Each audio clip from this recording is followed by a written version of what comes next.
नमस्कार, मैं कमलेश कबीर आपका एक बार फिर स्वागत करता हूं इस नए एपिसोड में। आज के इस एपिसोड में हम बात करेंगे नागपुर की हिंसा की। जानने की कोशिश करेंगे कि नागपुर की हिंसा क्यों हुई, जिस व्यक्ति को जो इस हिंसा का मास्टरमाइंड बताया जा रहा है, आखिर उसका उद्देश्य क्या था, और फिर हम ये भी जानने की कोशिश करेंगे कि इसके लिए जिम्मेवार कौन है।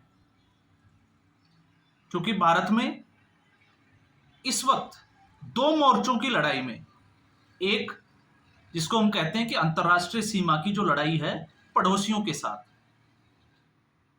उस लड़ाई में काफी हद तक जो है वो काबू पा लिया गया है, लेकिन जो गृहयुद्ध के जो हालात है, जो अंदर की जो लड़ाई है, वो अभी जारी है। अब इस लड़ाई में भी अगर आप देखोगे तो आप सोच के देखिए, भारत जैसे देश में औरंगजेब, जिसने अपने बाप को बंदी बनाया, पानी तक नसीब नहीं होने दिया, लगभग 7 साल तक कैद में रखा। इसके अलावा अपने भाई का जो है वो सिर काटा, एक भाई की जो है वो हत्या कर दी, युद्ध लड़ा और फिर उसके बाद हत्या कर दी। इस तरीके का एक शासक, जिसको आज कुछ लोग, जो एक जिसको हम कहें कि एक लोग नहीं कहेंगे, एक सोच और एक मानसिकता के लोग औरंगजेब को अपना आइडल मान बैठे हैं। अब जब ऐसी स्थिति में, तो आपने देखा जिस तरीके से नागपुर में, जहां पर औरंगजेब की कब्र है, हम उसकी बात अभी नहीं करेंगे, लेकिन जिस तरीके से हिंदू संगठनों ने उस कब्र को हटाने के लिए एक धरना प्रदर्शन किया,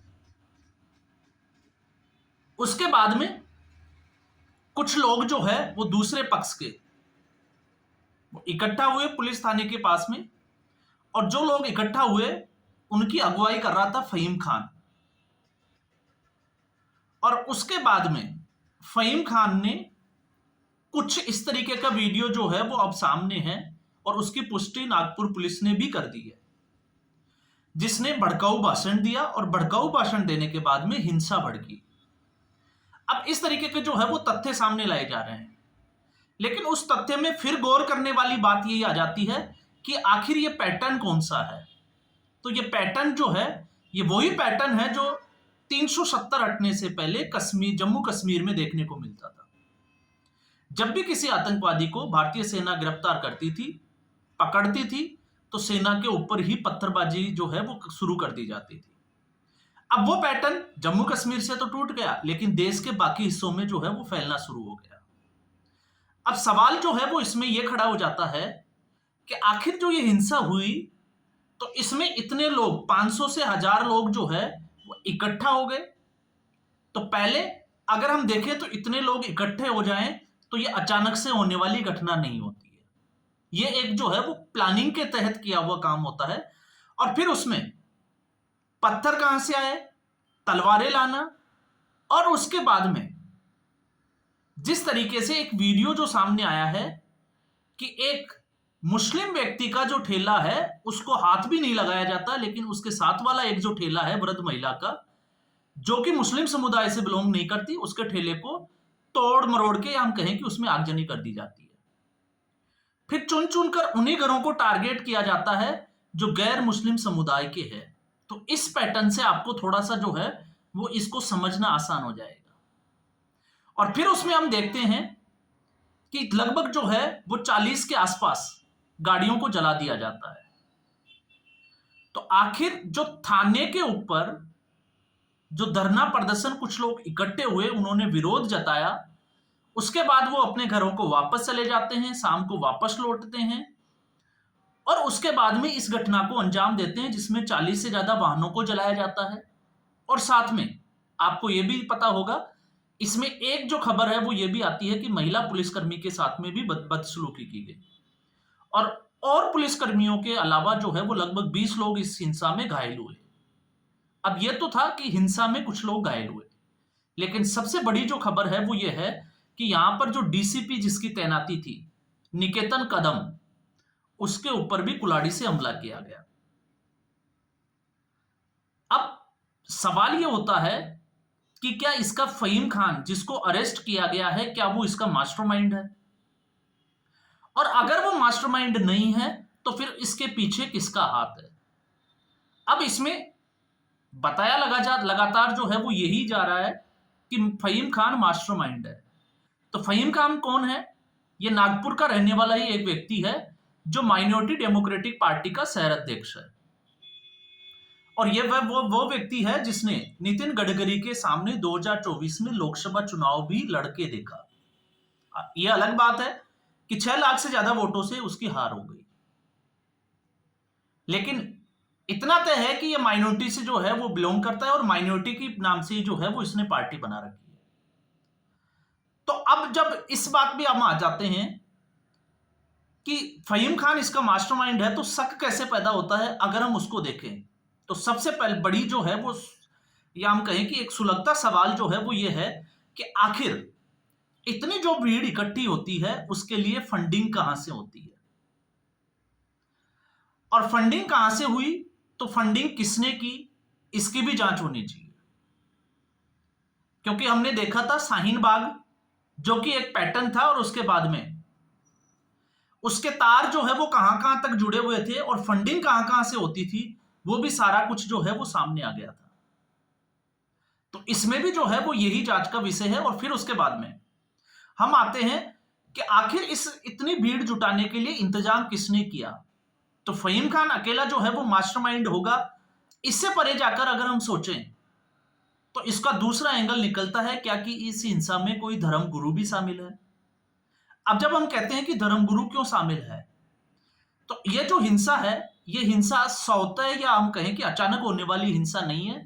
इसमें हमने पहले ही बात की थी कि ये एक सोच है, और ये सोच जो है वो मदरसों से शुरू हो जाती है। इन लोगों को सिखाया यही जाता है कि जो गैर, या हम कहें कि गैर जो मुस्लिम है, उन लोगों को जो है वो मारना चाहिए, काफिरों को पकड़ो मारो, इस तरीके की जो है वो चीजें सिखाई जाती है, जिससे कि जन्नत में बेहतर हुरें मिलती है। और आपको जो है कोशिश करनी चाहिए इसका रिसर्च करने की कि क्या वाकई में। तो आपको एक वाकया जरूर मैं बता देता हूं। डॉक्टर वसीम रिजवी जो एक मुस्लिम स्कॉलर है, उन्होंने तो सुप्रीम कोर्ट तक दरवाजा खटखटाया कि इस पूरी कुरान में जो है वो लगभग 26 आयत ऐसे हैं जो कहीं ना कहीं हिंसा को बढ़ावा देते हैं। आप जाके जो है वो सर्च करें और पूरी जो है वो डिटेल निकाल के देखें। और जब मैं ये कहता हूं कि जो गैर मुस्लिम है और काफिरों को दंड देना चाहिए या दंड दिया जाना चाहिए, तो आप चेक कर सकते हैं सूरा 51 आयत 5, जो कुरान की आयत 5 है, उसकी सूरा जो है नंबर 51 को आप पढ़ के देखें, आपको जो है वो अंदाजा लग जाएगा। तो इस तरीके से हम ये तो तय मान सकते हैं कि ये एक जो है वो सोच है। और इस सोच के लिए अब हम बात करते हैं कि जिम्मेवार कौन है। तो जब जिम्मेवारी की बात आती है तो सबसे बड़ी जिम्मेवार महात्मा गांधी और कांग्रेस पार्टी।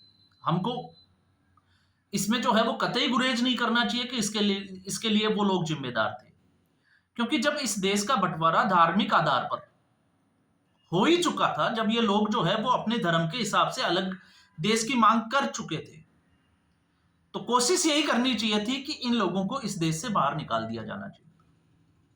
लेकिन फिर भी इनके लिए एक अलग देश जो है वो बनाया गया, पाकिस्तान, और उसके बाद में इनको यह भी आश्वासन दे दिया गया कि जो हिंदुस्तान में रहना चाहता है वो हिंदुस्तान में ही रहे।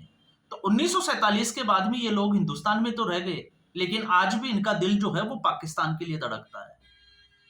और इनकी सोच, बंटवारे की सोच कैसी है, आज भी अगर आप इसको समझना है तो ये मामला जो है वो हम डिस्कस कर रहे हैं, वो हिंदुस्तान का डिस्कस कर रहे हैं। आप देख लीजिए, पाकिस्तान और बांग्लादेश एक समय में पाकिस्तान ही था, लेकिन पाकिस्तान का फिर भी बंटवारा हुआ क्योंकि ये सोच में है, ये किसी के सगे नहीं है। आज जो है वो भले ही कुछ लोग जो है वो आकर टीवी मीडिया के ऊपर, सोशल मीडिया प्लेटफॉर्म पे, न्यूज चैनल्स पे वो आपसे गंगा जमुनी तहजीब की बात करें, लेकिन फिर भी ऐसे लोगों से जो है वो सावधान रहने की जरूरत है। और सावधान रहने की क्यों जरूरत है?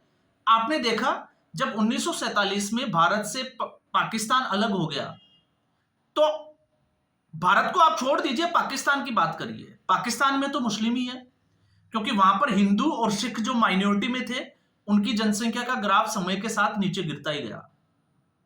और अब जब मुस्लिम कंट्री वो घोषित हो गए तो फिर तो वहां पर विवाद होना ही नहीं चाहिए था।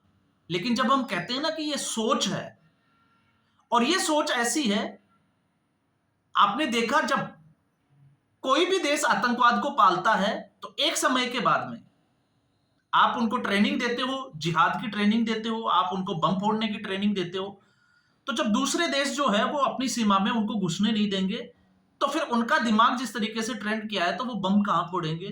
तो आपने देखा आज पाकिस्तान के हालात कैसे हैं। और जहां हम बांटने की सोच की बात करते हैं, तो बांटने की सोच जो है वो यही नहीं रुकती। पाकिस्तान का 1971, बांग्लादेश अलग हुआ, पाकिस्तान टूटा और एक नए देश का निर्माण हो गया। आज बांग्लादेश में 90% जो है वो मुस्लिम आबादी है, और आपने देखा जिस तरीके से शेख हसीना का तख्ता पलट हुआ और फिर उसके बाद में जो घटनाक्रम चला है। और आप बांग्लादेश से अलग फिर हम जाते हैं पाकिस्तान में। पाकिस्तान में आज के जो हालात है, जिस तरीके से बलोचिस्तान एक अलग देश की जो है वो मांग कर रहा है, तो इससे आपको अंदाजा लग सकता है कि बंटवारे की जो सोच है वो इन लोगों की कभी खत्म होने वाली नहीं। तो ये जिहाद की सोच नहीं है, ये अलगाववाद की भी सोच है।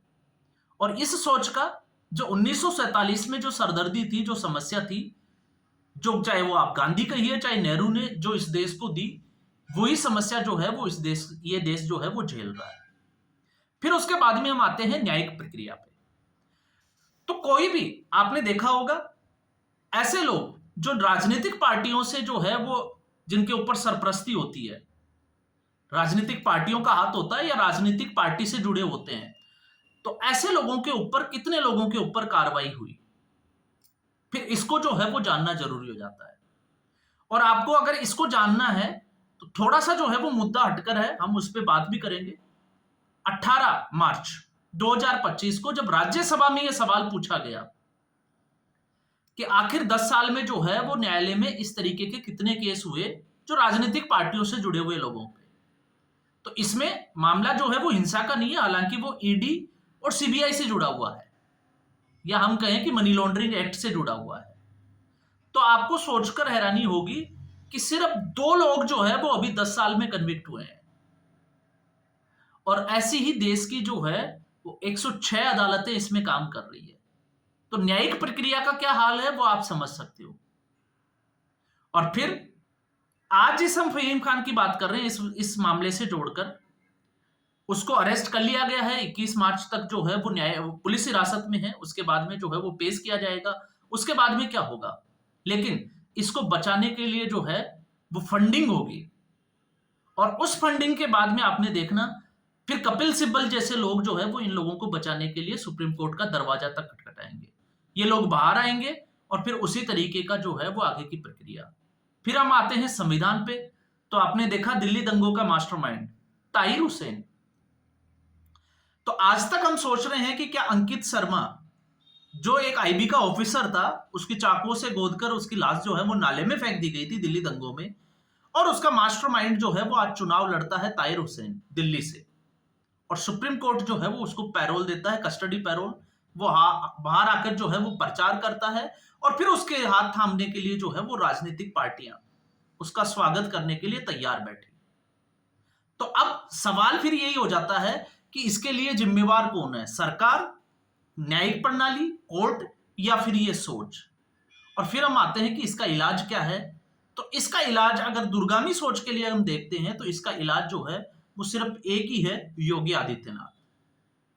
जिस तरीके से एक मुस्लिम बहुसंख्यक जो राज्य का दर्जा जिसको प्राप्त हो उत्तर प्रदेश को, और जहां पर लॉ एंड ऑर्डर की स्थिति बिल्कुल जो खराब हो, माफियाओं का राज हो, दबदबा हो, चाहे वो राजनीतिक पार्टियों में हो या फिर ऐसे हो, उस जैसे राज्य में जिस तरीके से कंट्रोल किया, संभल का ताजा उदाहरण। कोशिश हुई लेकिन किसी की हिम्मत नहीं हुई कि वो दंगा फसाद कर सके। अचानक से हो जाए, जब सर्वे हुआ 24 नवंबर 2024 को, आप उसको छोड़ दीजिए, उसके बाद होली की हम बात करें तो क्या वहां पर हिंसा और आगजनी ऐसी हुई, जबकि 46 साल के बाद में लोगों ने होली मनाई। तो जो उत्तर प्रदेश में नहीं हो रहा है वो अब देश के बाकी राज्यों में जो है उसी पैटर्न पे इस तरीके की हिंसाएं जो है वो प्लान की जा रही है। और जहां राजनीतिक पार्टियों की कमर तोड़ने वाली माफिया वाली बात है तो वो भी जो है वो आप देखिए, आजम खान से लेके अतीक अहमद तक, मुख्तार अंसारी, उनके साथ उत्तर प्रदेश में क्या हुआ।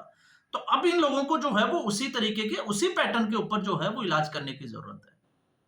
और अगर अब इलाज नहीं हुआ इस सरकार के रहते हुए, तो फिर मुझे लगता है कि आने वाले समय में दूसरी राजनीतिक पार्टियां जो इनको सह दे रही है या कुछ भी है, तो उनसे तो उम्मीद करना जो है वो बेकार होगा। तो आज के एपिसोड में बस इतना ही। उम्मीद करूंगा वीडियो आपको पसंद आया होगा। वीडियो को लाइक करें, शेयर करें, चैनल जरूर सब्सक्राइब करें। धन्यवाद।